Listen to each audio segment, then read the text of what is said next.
Circularity is really addressing the throwaway culture. It's making things last longer in the field, it's saving on pollution and less dependency on resources into the market.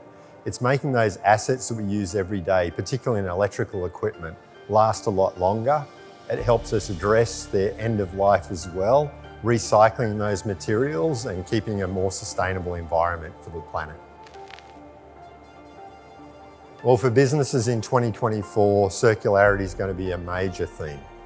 There are two main reasons driving it. The first is regulatory, and the second is around competitiveness in the market. From a regulatory standpoint, the Corporate Sustainability Reporting Directive in Europe and the Inflation Reduction Act in the US are both driving carbon reduction and benefits around carbon reduction. Increasing the life of the asset in the field and doing upgrades and retrofits can save anywhere up to 30% for a business rather than doing a break-fix culture or a replace culture. So it helps the environment and it also helps the community as well.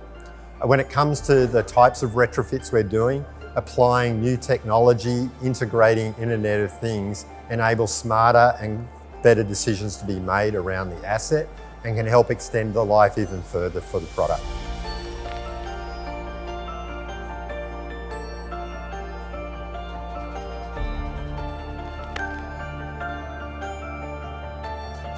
Digitalisation is not longer an option, it's a must. We are in the middle of a revolution. I mean, the energy transition is a real revolution.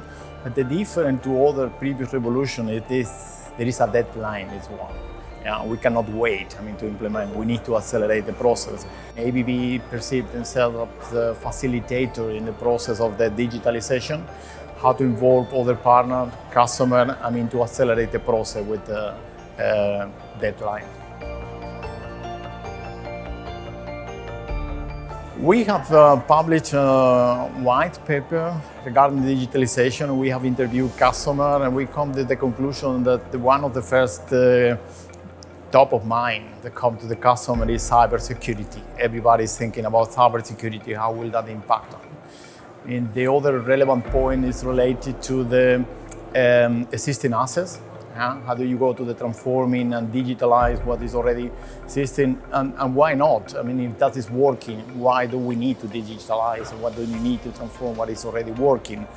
Another very relevant topic is how do we involve the talent, the young people into industry, to be driver of this transformation.